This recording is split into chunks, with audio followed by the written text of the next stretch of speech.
नमस्कार, India post news में आपका स्वागत है। और आज हम चर्चा करने वाले हैं उन मुद्दों को लेकर जो सुर्खियों में बनी हुई है। दरअसल जिस तरीके से राजनीतिक दलों में टूट हो रही है, उसी पर चर्चा करने के लिए हमारे साथ मौजूद हैं वरिष्ठ पत्रकार रामनारायण श्रीवास्तव जी। इन्हीं से चर्चा करेंगे और जानने की कोशिश करेंगे कि आखिरकार जिस तरीके से राजनीतिक दलों में टूट हो रही है, ऐसे में क्या लोग हार रहा है और तंत्र की जीत हो रही है? आखिरकार ये सब हो क्यों रहा है, इसी पर बात करते हैं। इंडिया पोस्ट न्यूज़ में आपका स्वागत है सर। और जिस तरीके से पहले टीएमसी और अब उद्धव ठाकरे शिवसेना गुट में जिस तरीके से टूट की खबरें हैं, इसे आप कैसे देखते हैं? देखिए, हमारा संसदीय लोकतंत्र है और उसमें बहुत सारी व्यवस्थाएं बनी हुई हैं। पार्टी डिफेक्शन का भी नियम बना हुआ है, आरपी एक्ट में है। कोई पार्टी में 2/3 बहुमत के बाद उसका विभाजन हो सकता है और उसको कानूनी मान्यता मिल सकती है। इस समय की जो राजनीतिक परिस्थितियां हैं और जिस तरह चुनाव परिणाम आ रहे हैं, उसमें कई दलों के अंदर एक बेचैनी है। वो अपने अच्छे भविष्य के लिए उनके जो सांसद हैं, विधायक हैं, वो रास्ता तलाश रहे हैं। कहीं राजनीतिक मजबूरी है, कहीं राजनीतिक फ़ायदा है, कहीं अवसरवाद है। इन सबको देखते हुए हम देख रहे हैं कि बहुत सारे दल जो विपक्ष में हैं, वो एक अजीब सी बेचैनी में है। उनके सांसद विधायक अपने पाला बदलने में लगे हुए हैं। ये अलग बात है कि लोकतंत्र में बहुत सारी चीज़ें, मर्यादाएं होती हैं, मान्यताएं होती हैं, परंपराएं होती हैं, लेकिन पिछले दिनों में, पिछले दशकों में जिस तरह की राजनीतिक गिरावट आई है, जिस तरह मूल्यों का ह्रास हुआ है, संसद के अंदर और संसद के बाहर राजनीतिक दलों और उसके नेताओं ने जिस तरह के आचरण किए हैं, उन सब में इस तरह की स्थितियां बनना लाजमी है। अब सवाल यह है कि लोकतंत्र में लोक की हार या तंत्र की जीत, ये बड़ा सवाल हमेशा से खड़ा रहा है। आपातकाल के समय भी, इंदिरा गांधी के समय भी, उसके बाद जो स्थितियां बनी, अटल बिहारी वाजपेयी के समय भी और अभी भी निष्ठाएं बदलती रही हैं, दल अपने वायदों से बिफरते रहे हैं। और ये सवाल खड़ा होता रहा है कि आखिर जनता के प्रति जो जवाबदेही है, जिस जनता ने जिस दल के नाम पर आपको चुना है, उससे आखिर आप अलग क्यों होते हैं और नई निष्ठाएं जिनकी आप हरा कर आए, जिनसे लड़के हैं, उनसे क्यों जुड़ते हैं? तो बहुत सारे सवाल हैं जो तैर रहे हैं। इनके जवाब हमेशा आने वाले चुनाव में मिलते हैं। बिल्कुल, क्योंकि देखा जाए सर, हम इस बात की चर्चा नहीं कर रहे हैं कि वर्तमान में बीजेपी की सरकार है और तमाम राजनीतिक दल जो है वो टूटकर बीजेपी में आ रही है। सवाल ये है कि सत्ता में जब भी कोई भी पार्टी रहे, चाहे कांग्रेस हो, बीजेपी हो, आज बीजेपी है तो हर कोई बीजेपी में आना चाहता है, क्योंकि इसका उदाहरण हम पश्चिम बंगाल में भी देख चुके हैं कि किस तरीके से टीएमसी के सांसद बीजेपी में आने के लिए उतावले दिख रहे हैं। उनसे जब बात हुई तो उनका सीधे तौर पर ये कहना है कि दरअसल अब तो केंद्र में भी बीजेपी, राज्य में भी बीजेपी, तो आखिरकार जनता से हमने जो वादा किया है वो पूरा करना होगा।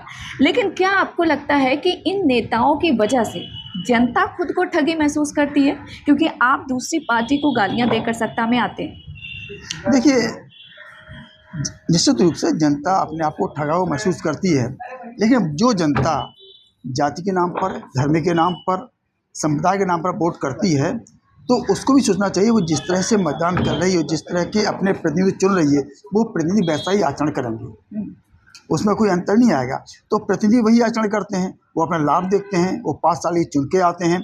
इतना महंगा चुनाव होता है, अगले चुनाव में पैसा खर्च करना होता है, वो देखते हैं अगली बार चुनाव की टिकट मिलना सुनिश्चित है या नहीं, अगली बार जीत की संभावनाएं कहाँ पर हैं।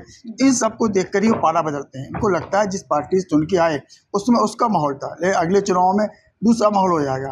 फिर बहुत सारे मुद्दे भ्रष्टाचार के होते हैं, कई केस चल रहे होते हैं, उनसे बचने का रास्ता भी इसी बहाने ढूंढा जाता है और अपने दल बदल लेते हैं वो कि हमारे ऊपर केस चल रहा है, मुकदमे चल रहा है, उसको बदला जाए।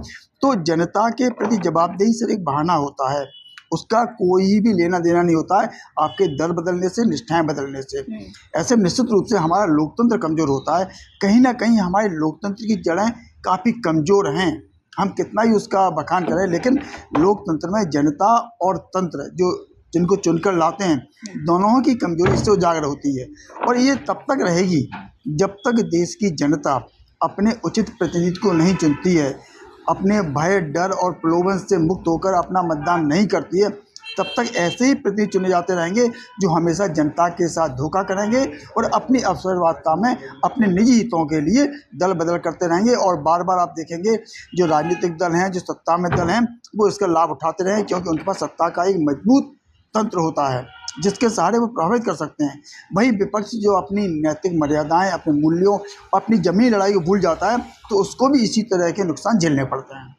जिस तरीके से टीएमसी के सांसदों के साथ हुआ, वो बीजेपी एनडीए का हिस्सा बनने के लिए बेताब दिखे और वो एनडीए का हिस्सा बने, और इसके अलावा अब जिस तरीके से महाराष्ट्र में उद्धव ठाकरे से नाराज़गी की बात आ रही है, उनके 6 सांसद एनडीए का हिस्सा बनने को तैयार हैं, एकनाथ शिंदे के साथ आ रहे हैं, आपको क्या लगता है ये सत्ता का कल्चर है, पार्टी कोई भी हो? बिल्कुल, जो सत्ता कल्चर है, हम देखते हैं उद्धव ठाकरे की पार्टी पहले भी टूट चुकी है, इस बार फिर दूसरे विभाजन की तैयारी है। इसमें कहीं न कहीं उद्धव ठाकरे के नेतृत्व की कमी सामने आती है। उनकी पार्टी परिवारवाद में चल रही है। उद्धव ठाकरे को उनका बेटा नियंत्रण कर रहा है, उससे लोगों में नाराजगी पहले से ही है। वैसे हमने देखा तृणमूल कांग्रेस में, वहाँ ममता बनर्जी के भतीजे ने नियंत्रण किया, नाराजगी बढ़ी। इन दोनों घटनाओं में हम देखेंगे कहीं न कहीं परिवारवाद का भी एक बड़ा मामला बनता है। जब आप अपनी विरासत को अपने परिवार के पास रखना चाहते हैं, तो कहीं न कहीं जो वरिष्ठ नेता होते हैं, सीनियर नेता होते हैं, जो प्रमुख नेता होते हैं, जिनकी अपनी पहचान होती है, वो अपने आप को उपेक्षित महसूस करते हैं। वो सोचते हैं पार्टी में आए तो हम भी साथ आगे बढ़ेंगे, लेकिन आगे बढ़ने का मौका जब परिवार को ही देंगे तो वहाँ कहीं न कहीं विद्रोह की भावना पनपती है। तो इन दलों की अपनी आंतरिक संरचना है, वो भी इसके लिए जिम्मेदार है। सरकार को अपनी बहुत सारी मजबूरियाँ होती हैं, उसको जोड़ तोड़ कर अपना नंबर जुटाना होता है, वो इन स्थितियों का फ़ायदा उठाती है और निश्चित रूप से प्रलोभन भी चलता है। इसमें बहुत सारी चीज़ें ऐसी सामने आती हैं जिनको आप अवॉइड करना चाहते हैं, नहीं कर पाते हैं। तो जब इस तरह की राजनीति हो जहाँ संवाद की कमी होती है और स्वार्थ हावी होते हैं, तब निश्चित तौर पर चाहे क्षेत्रीय दल हो चाहे राष्ट्रीय दल हो, उनकी स्थिति इसी तरह की बनती है। तृणमूल कांग्रेस की भगदड़ हो या अब होने वाली शिवसेना की, या आने वाले और भी दल भी इसमें आ सकते हैं, तो कहीं न कहीं जिन सांसदों को विधायकों ने अपने पाले बदले हैं, वो तो अपने आप को एक्सपोज कर ही रहे हैं, उनके दल भी एक्सपोज हो रहे हैं, और जो उनको ले रहे हैं वो भी कहीं न कहीं एक्सपोज हो रहे हैं। तो पूरा सिस्टम ही इस तरह का बन गया है जिसमें अब ये माने जाने लगा है कि जो संवैधानिक दायरा है, कानूनी दायरा है, उसको पूरा कर लो, फिर आपका कोई गुनाह नहीं है। लेकिन जनता सब देखती है और हर बार जब चुनाव होते हैं तो इस तरह गुनाहों का फैसला भी होता है। क्योंकि देखा जाए विपक्ष का ये आरोप कि दरअसल बीजेपी की मंशा है कि इस बार के संसद सत्र के दौरान वो डीलिमिटेशन को पास कराए, जो सबसे बड़ी चाहत है बीजेपी सरकार की, और इसके अलावा महिला वाला जो मसला है वो है ही, और एक देश एक चुनाव को लेकर। तो कहीं ना कहीं क्या आपको लगता है कि ये बात सही है, और जिस तरीके से पार्टियों में टूट दिख रही है उसकी एक बड़ी रीज़न जो है ये भी?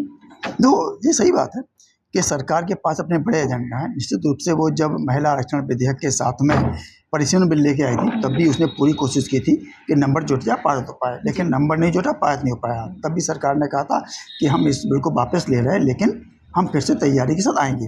अब सरकार तैयारी कर रही, नंबर गेम है, नंबर गेम जुटाया जा रहा है, और नंबर जुटाने में या समर्थन लो या फिर नए तरीके से सांसदों को साथ जोड़ो। तो ये दोनों तरीकों पर काम चल रहा है लगातार। कोई दल समर्थन कर रहा है, कोई टूट के आ रहा है, कहीं आ रहा है, लेकिन कहीं ना कहीं जो महिलाओं के साथ में जो होना चाहिए था उसको लेकर के जिस तरह हट धर्मता कुछ दलों ने दिखाई, उसने विरोध किया, तो उसका परिणाम भुगतना पड़ा। लेकिन सर विपक्ष का तो यही कहना था ना कि महिला आरक्षण बिल तो पहले ही पास हो चुका है, आप डीलिमिटेशन पास कराना चाहते हैं, उसकी आड़ में। डीलिमिटेशन में सरकार ने कहा था सीटों को बढ़ा रहे हैं, किसी की सीट कोई कम नहीं कर रहे हैं।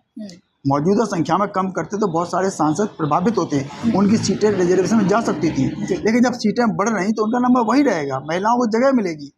और नई संसद जब बनाई गई थी तो उसमें इतनी सीटों का प्रावधान किया गया था, इसी सोचे किया गया था कि हमारे सदन का आकार बढ़ेगा, सीटें बढ़ेंगी, और जब डिलिमिटेशन होना ही है इस जनसंख्या के आधार पर तो पहले ही उसको किया जा सकता है। नहीं तो 34 का जो आपकी तैयारी है, पहले जो बिल पास है उसमें तो प्रावधान है ही, उसके बाद तो होना ही है। लेकिन अभी अगर करें तो 29 के चुनाव में इसको लागू कर सकते हैं। हर दल की अपनी प्राथमिकता होती है, अपनी एक तैयारी होती है, वो साफ साफ सोचता है, जो सत्ता में होता है वो अपनी दर से अपनी नीतियों को लागू करता है। तो भाजपा सत्ता भाजपा अपने लागू करना चाहती है तो उसकी तैयारी कर रही हो। विपक्ष का काम है उसका विरोध करना, कि विपक्ष को अपनी तैयारी करनी है, उनको अपने तरीके से जनता के बीच जाना, अपनी अलग चुनावी तैयारी को रूप देना उनको। तो इनकी टसल तो हमेशा ही बनी रहेगी और हर पक्ष अपने आप को सही साबित करने की कोशिश करेगा। लेकिन जो स्थितियाँ बनती हैं उसमें जब एक दूसरे पक्ष में समन्वय नहीं होता है, अपने को सही साबित करने की कोशिश होती, तो इस तरह की स्थितियाँ बनती हैं, टूट भी होती है, एकजुटता भी होती है। कहीं ना कहीं हम देखते हैं बहुत सारी एजेंसियों का सहारा भी ले आता है, और यह पहली बार नहीं हो, हमेशा से होता रहा। जो सत्ता में होता है इस तरह की चीज़ों का उपयोग करता है। आखिरी सवाल सर, क्या आपको लगता है कि जो परिस्थितियां चल रही हैं, चाहे पश्चिम बंगाल में टूट की खबर, अब महाराष्ट्र में टूट की खबर, टूट कर आ भी जाएंगे, ये भी कोई बड़ी बात नहीं है, क्या हमारे लोकतंत्र में तंत्र की जीत होती रहेगी? लोग इसी तरीके से प्रताड़ित होते रहेंगे? नहीं, हमेशा जीत तंत्र की ही होती है। लोकतंत्र को कुछ लोग कहते हैं भीड़ तंत्र है। यहाँ बहुमत से होता है, यहाँ सिर गिने जाते हैं, कितने सिर किसके पक्ष में हैं, गलत सही नहीं। 49% जिसको मिला वो खड़े हो जाता है, 51% मिला वो जीत जाता है। इसका मतलब क्या 49% गलत है क्या? क्यों 51% ही राज करेगा? लेकिन लोकतंत्र हमारी संसदीय व्यवस्था बहुमत का तंत्र है, बहुमत में होता ही यही है, जो बहुसंख्यक वो जीतेगा, वो करेगा काम। तो ये एक सतत प्रक्रिया आज से नहीं, हमेशा से चलती रही है। लेकिन इस समन्वय की राजनीति, एक मर्यादित राजनीति की परंपरा शुरू की गई थी पुराने नेताओं ने, उसका कोई पालन करना नहीं चाहता। जब तक मर्यादाओं का, परंपराओं का पालन नहीं करेंगे तो हमेशा बहुमत से ही जब चीज़ें चलेंगी तो इस तरह की स्थितियाँ बनेंगी ही। और जो जनता अपने फैसलों को सही ढंग से नहीं चुनेगी, जनप्रतिनिधियों को नहीं चुनेगी, अपने ही अधिकारों का उपयोग नहीं करेगी, जाति, समाज, संप्रदाय के आधार, धर्म के आधार पर मतदान करेगी, तो उसको इस तरह की स्थितियों का सामना करना पड़ेगा। और ऐसी स्थितियों में हमेशा लोकमत तंत्र ही हावी रहेगा, क्योंकि तंत्र हमेशा ताकतवर होता है, और तंत्र के सामने लोग सिर्फ एक मोहरा बन के रह जाता है, एक टूल बन के रहता है जो सिर्फ काम करता है, लेकिन वो कभी भी चीज़ों को, फैसला को स्थिति तक नहीं ले जा पाता है। तो क्या आपको लगता है कि अब जनता को समझदारी दिखानी होगी? बिल्कुल, तभी ये सब रुकेगा। बिल्कुल, जनता जब तक समझदार नहीं बनेगी, वो जब राजनीतिक दलों को, उनके नेताओं को, उनके प्रतिनिधियों का आकलन नहीं करेगी, तब तक ऐसी चीज़ें नहीं बदली जा सकती हैं। और उसके लिए जनता को आगे आना पड़ेगा। मतदान का प्रतिशत बढ़ा है, निश्चित रूप से अच्छी बात हुई, लेकिन चुन किसको रहे हैं आप? किसी एक व्यक्ति, आपके ठीक है, आपकी पार्टी का लीडर है, वो अच्छा है, लेकिन जिसको चुन रहा है वो कैसा है? तो लीडर अच्छा होने से आप प्रतिनिधि अच्छा नहीं चुना, तो प्रतिनिधि पाला बदल रहे हैं ना। तो यही स्थिति बन रही है, क्योंकि प्रतिनिधि अच्छे नहीं चुने हैं आपने। तो जनता की भी दायित्व है, उसको भी इस सबसे सबक लेना पड़ेगा कि हम क्या किया और हमारे प्रतिनिधि क्या किया। जनता सबक लेगी तो राजनीतिक दल अपने आप सबक लेंगे।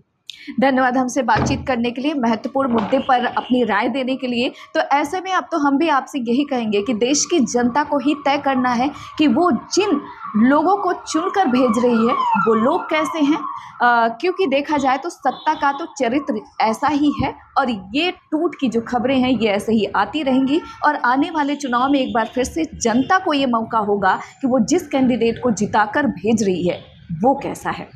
दिल्ली से इंडिया पोस्ट न्यूज़ के लिए ममता चतुर्वेदी।